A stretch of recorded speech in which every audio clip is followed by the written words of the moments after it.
Genshin Impact gears up for version 2.0 featuring 3 new playable characters. Expect a ton of counterattacks and dodging from the 18th character added to Vindictus. Alliance tournaments are making their way back to EVE Online, and even though it felt like not that long ago for some of us, Phantasy Star Online 2 is actually celebrating 9 years running.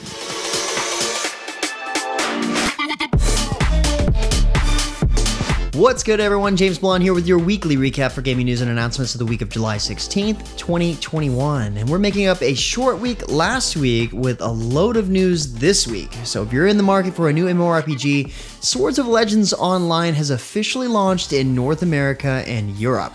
Based on a popular series of novels, movies, games, and even a television series, Swords of Legends Online is a remastered version of the popular 2019 release in China. Play as one of 6 classes in a world steeped heavily in Chinese legends and mythology and engage in a deep story while battling fierce monsters and more. As with any good Wuxi-inspired title, you'll also run, jump, and fly your way across the maps or travel with various mounts you can collect. At the end of the day, unwind on your character's own personal Sky Island or visit a friend instead. Swords of Legends Online is available via Gameforge's own client, on Steam, and on the Epic Games Store.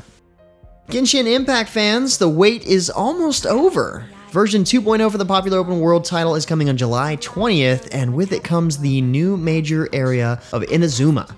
Based loosely on feudal Japan, Inazuma features a variety of distinct landscapes and cultures.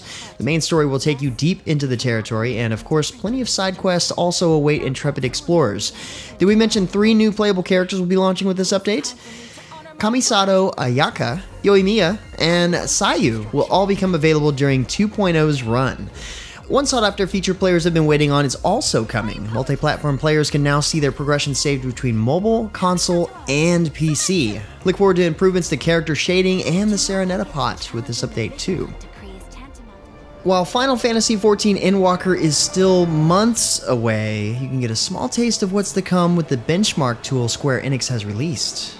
This tool is a great way to ensure your system will be able to run the game properly and gives a unique sneak peek at actual in-game areas and models. As a nice added bonus, players can also finally see the character creation for the male Viera coming to the Endwalker expansion. Better still is the ability to save the appearance of any character you create in the benchmark to use when the expansion goes live.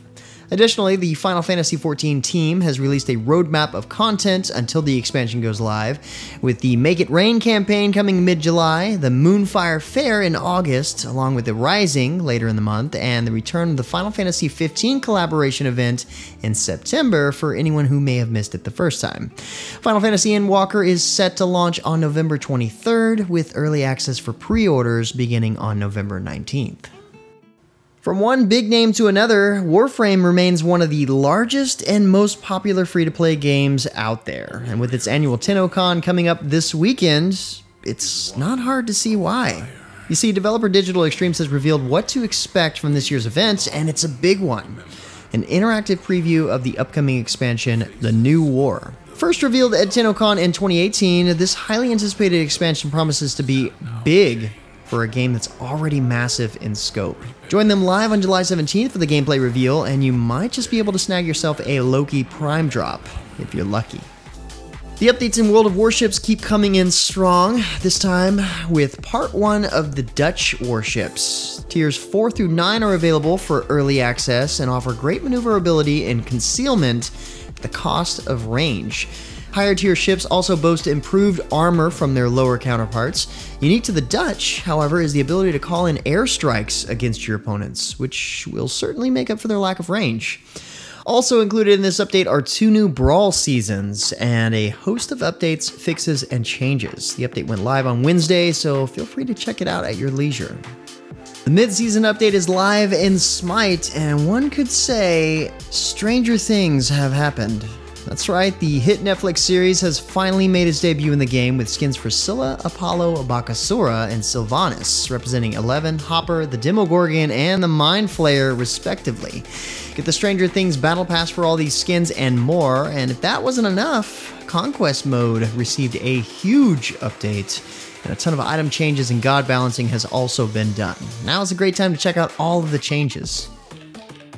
When it comes to content updates, Neverwinter is on a roll. The game has announced its next update, Jewel of the North, which introduces the Bard class to the game. This multi-talented minstrel uses song and magic alike to inspire his allies and beguile his foes, and isn't afraid to get into melee to mix things up too. Jewel of the North is also promising to streamline the leveling process for new players, allowing them to experience all of the Neverwinter content for themselves without delay. Jewel of the North goes live on July 27th, so get those instruments ready. We've had new skins and a new class, so how about a whole new character? Vindictus has launched its 18th character, Tessa. This rapier-wielding bounty hunter used to be an actress, but now spends her life hunting criminals in an effort to catch the mysterious phantom thief. Tessa specializes in fast attacks and can reduce her opponent's defenses to allow for maximum damage. Expect a ton of dodging and counterattacks from this skillful duelist. To celebrate her launch, any player who gets Tessa to level 10 will receive a special outfit for her, absolutely free. This accompanies the level up campaign currently running perfectly, as players will also receive increased growth for their characters. And speaking of new, Endless Night has arrived in Blade and Soul. Warlock players have something to celebrate, as their third class option, the Reaver, is now available to play. In addition to a free reinforcement pack for the Reavers in the Hong Moon store, players can also look forward to multiple limited time events going on right now. Horde and Gourd has you entering the KV Village to break different colored gourds to collect various items to empower your character. Use tickets you receive from these gourds to also participate in Summer of Enchantment Treasure Draw for your chance to earn tons of additional prizes. Last but certainly not least, access the Hong Moon store during this period for a free level 60 character boost voucher, perfect for making a new Warlock, should you want to jump right into the Reaver. Next up, Ashes of Creation, the widely anticipated upcoming MMORPG, has launched into its initial alpha stage this week. The testing will run from now until August 13th, inviting interested players to help test a number of systems, including server stability, character creation, combat and progression, and economic functions. Every piece of feedback received will go straight to the developers, they promise, with change being made at community suggestion as necessary and needed. If you ever wanted to get in on the ground floor of an MMO and had any interest in Ashes of Creation, now would be the best time to have your voice heard. Even though we've only had the game for just over a year, Phantasy Star Online 2 actually celebrates its 9th anniversary. Head on in-game to receive points from daily logins and tasks to collect points which can be redeemed for limited time rewards. These tasks will also frequently change to ensure that you're not just completing the same objectives repeatedly. Just in time for the anniversary events too is the release of the first elemental weapon series, Glisten. Every class has their own specialized version of these weapons, which deal lightning elemental damage to your opponents. Seasonal enemies for the anniversary event will all be weak to lightning, so this will be a great way to see the power of exploiting those weaknesses. Lastly, if you have some artistic talent, you may want to consider joining the item design, stamp drawing, or screenshot submission contests. Winners of these contests will earn exclusive items in-game and will have their item or stamp featured in PSO2 itself. The 9th anniversary events will run until August 4th.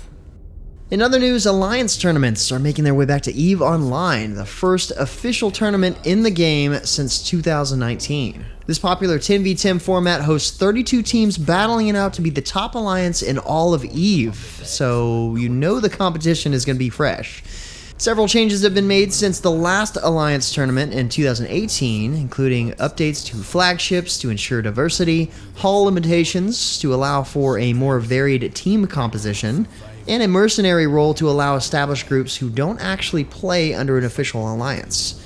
Signups for the tournament will begin on July 19th, so look forward to more information in the coming weeks. Prepare to face off in the Sentinels of the Light event for Legends of Runeterra. Log into the game to declare allegiance to the Sentinels of Light or the Ruination to receive exclusive cards for your forces. Battle against your opponents to bring your side closer to domination by completing requests. Each side has their own battle pass to complete with exclusive rewards based on your choice. The event is live now in Legends of Runeterra, so claim your side and lead them to victory. This is the week of brand new updates, it seems, since the Stardust update is now live in Mabinogi. From today, players can unlock the new Stardust skills by collecting materials from a brand new NPC named Melwin. 5 new Stardust skills await, complete with supporting effects too. New dungeons have also been released as part of this update.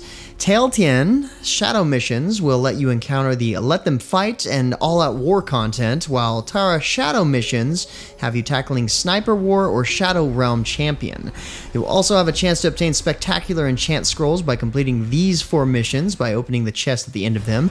Additional intermediate dungeons will also be unlocked with the purchase of the Intermediate Dungeon Pass, providing access to intermediate versions of the Math, Rabbi, and Bari dungeons. These dungeons will also reward players enchant scrolls once you've completed them successfully. Finally, we've got another double freebie on the Epic Games Store. First up is Obduction, a sci-fi puzzle adventure from the creators of Myst. It's a beautiful, weird world to explore and pretty well rated. Also up for grabs is Offworld Trading Company, an economic RTS set on a colonized Mars with both a single-player campaign and multiplayer options. This is just the base game, but all the DLC is available on Epic, just in case you fall in love with the game. But with that said, that's about it for all the major news and announcements for this week. Be sure to stay safe and keep your families healthy. Like always, you can find more information on the news topics linked in the description below. Feel free to discuss the news or even more news in the comments below, and don't forget to like, subscribe, wash your hands a bunch, hit that little bell icon to get notifications, and of course, share this video. But until next time, guys, that's going to be it for me. I'm James Blonde. See you out there, gamers.